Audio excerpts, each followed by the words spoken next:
Buenas noches, mi nombre es Natalia Simauchín, estudiante en Derecho con énfasis en litigación y juzgamiento oral. Modalidad en línea. Me asesora la doctora Jania Aurora Mircutier. Actividad número 8, proyecto, video demostrativo. Segundo bloque, cuarto cuatrimestre.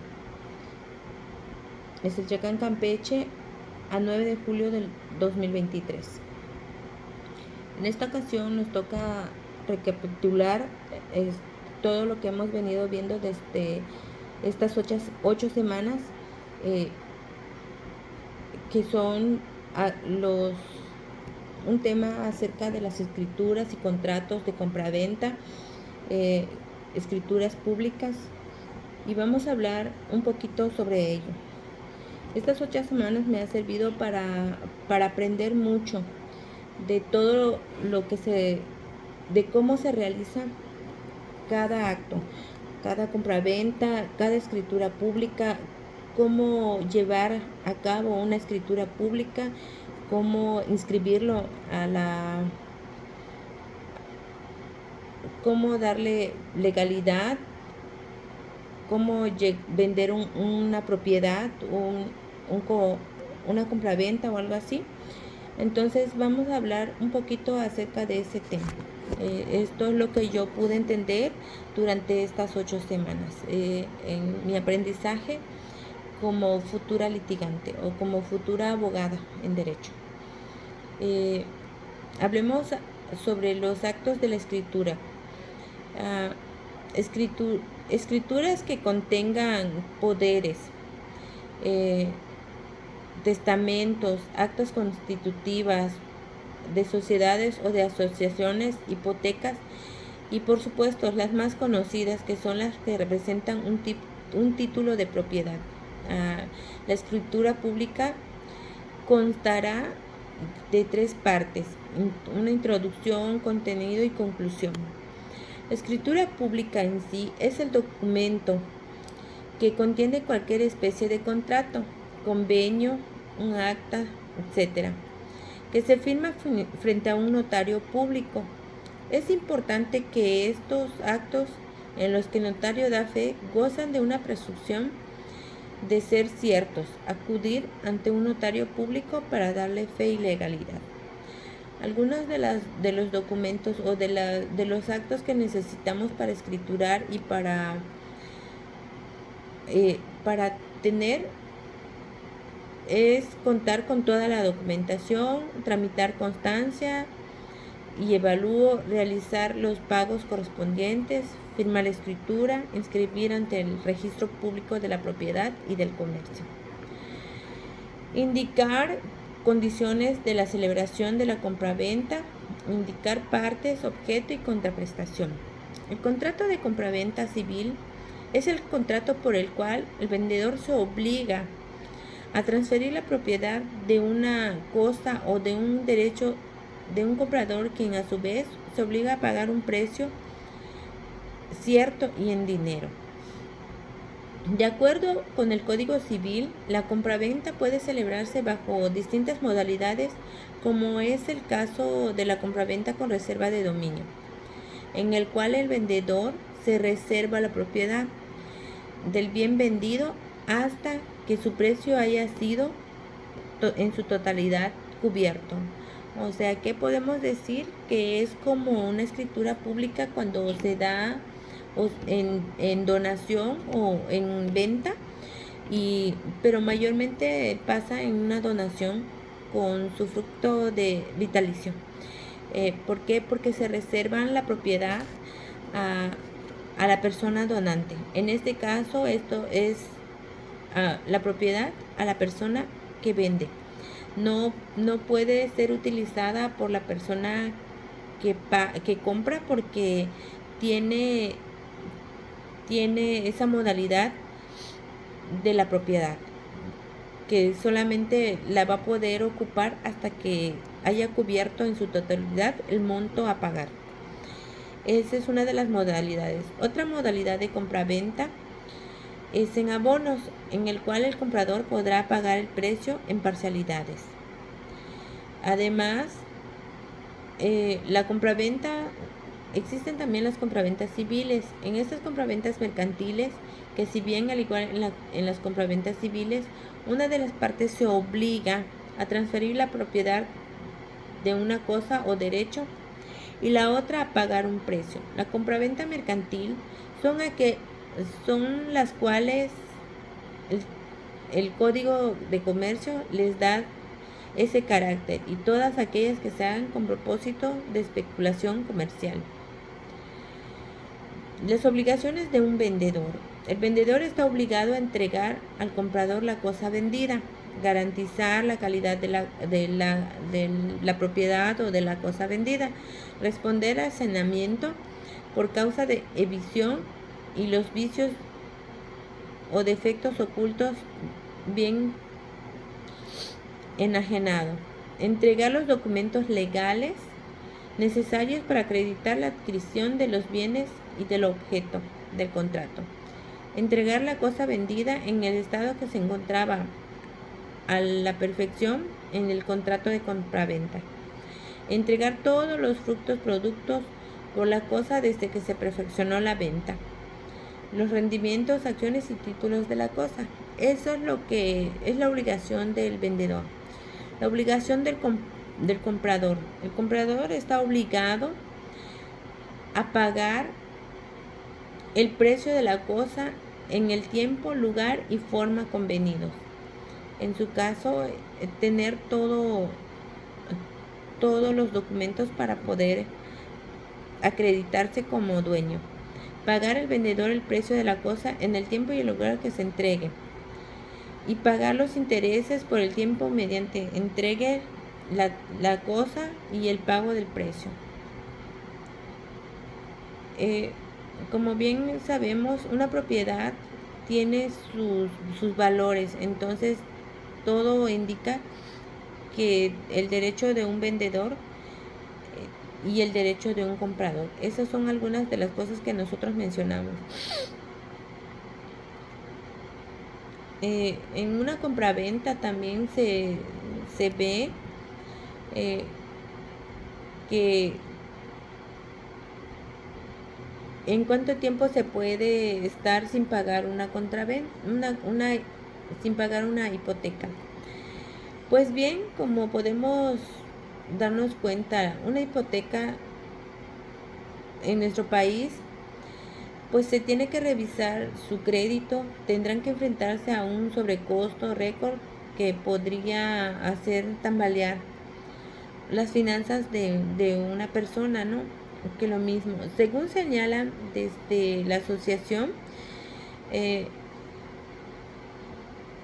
por encima de un 2% los usuarios que tengan la hipoteca, pues no pueden atrasarse, ¿no? Tienen que estar tratando de cubrir el porcentaje. En nuestro país, muchas de las personas con una hipoteca de tipo variable se verán afectados a escala. ¿Por qué? Porque en esta situación es probable que algunos de estos consumidores puedan tener problemas para asumir un encarecimiento de las cuotas. Más de 4 millones de personas tienen una hipoteca. Sin embargo, se produce en la segunda mitad del plazo el préstamo. En el Código Civil Federal, en los artículos, desde el artículo 2893, 2894 y así sucesivamente hasta llegar al 2919, pues la hipoteca es una garantía real constituida sobre los bienes que no se entregan al acreedor y que da derecho a en caso de incumplimiento de la obligación. Eso nos habla el artículo 2893. Garantiza ser pagado el valor de los bienes en el grado de preferencia establecido por la ley. El artículo 2894. Los bienes hipotecados quedan sujetos al gravamen impuesto aunque pasen el poder al tercero. El artículo 2895, la hipoteca solo puede recaer sobre bienes especialmente determinados. El artículo 2896, la hipoteca se extiende aunque no se exprese. El número 1, a las accesiones naturales del bien hipotecado, a las mejoras hechas por el propietario en los bienes agravados, a los objetos muebles incorporados permanentemente en la propiedad, a la finca. Y así nos vamos con los diferentes artículos que tiene la Constitución.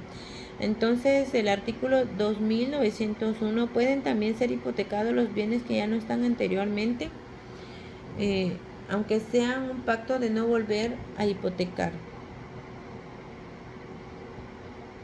Pues como bien mencionamos, la verdad me estoy adentrando un poquito más a los artículos porque para mí todo esto es nuevo. Espero que sea un poquito comprendido lo que en esta ocasión quiero dar a entender. Esto es lo que fui recapitulando acerca de la compraventa y todo lo que fuimos viendo a través de estas 8 semanas. ¿En qué consiste y cuáles son las condiciones de qué es una constitución de obligación solidaria? Como bien podemos, y fui leyendo poquito, dice que una obligación en que ocurren dos o más acreedores o dos o más deudores, cada uno de los cuales tienen el derecho a exigir o el deber de prestar el objeto íntegro de la obligación. Realicemos un breve análisis de cómo efectuarse la inscripción al registro público de la propiedad, de los actos celebrados en una escritura. Quien tiene interés legítimo o el notario se presenta ante las oficinas registrales con la documentación cuya inscripción se solicita y obtiene la boleta de ingreso del trámite, que es inscripción en el registro público. Es el procedimiento mediante el cual se anota en el registro público la información que identifica el acto, negocio, resolución o diligencia judicial. ¿Cómo es el proceso de inscripción en el registro público? Como bien mencionábamos, quien tiene el interés legítimo es un notario. Se debe presentar ante las oficinas registrales con la documentación cuya inscripción se solicita y se obtiene la boleta de ingreso al trámite. El personal certificador del registro público revisa que el documento cuya inscripción se solicita reúna todos los requisitos legales para el tipo de acto que se trata. Revisa además los antecedentes registrales cuando se aplique. Si el certificador advierte que el documento no cumple con los requisitos, notifica al interesado para realizar las correcciones que proceden y le otorga el término de 10 días hábiles. Si el interesado o el notario, en su caso, cumple con los requeridos por el certificador o bien el documento cumple con los requisitos legales desde un inicio, el certificador procederá a la inscripción e imprime la boleta de inscripción correspondiente. El personal certificador del registro público firma la autorización definitiva del documento de manera electrónica y física dentro de la boleta de inscripción, incluyendo el sello de registro público. De esa manera damos de alta una escritura pública. Son los pasos que debemos de seguir. El interesado, el notario en su caso, es el que recibe el documento debidamente escrito. ¿Quién puede solicitar la inscripción o la anotación en el registro público? Lo puede solicitar y lo puede pedir quien tenga interés legítimo en el derecho que se va a inscribir o anotar. El notario público que haya realizado la escritura de que se trate. como bien sabemos, esto es un poquito de lo mucho que se amplió en estas 8 semanas, todo lo que tiene que ver con compraventa y con escrituras públicas. En este sentido, el Código Civil dispone que todos los documentos que conformen el mismo registrable no se registren, no producirán efectos en perjuicio de terceros. Además, el registro protege los derechos adquiridos de una buena fe una vez inscritos. Y de esa manera protegemos nuestras escrituras, nuestros bienes, dándole fe y legalidad y inscribiéndola en el registro público. Espero que haya sido un poquito entendible. En verdad, es un tema muy extenso. De las lecturas hemos ido sacando un poquito de lo mucho que se fue leyendo. Y esto es lo que fui entendiendo acerca de estas semanas, acerca de las escrituras públicas y acerca de las compraventas que se van mencionando, ¿no? Muy buenas noches, espero que haya sido de su agrado. Gracias.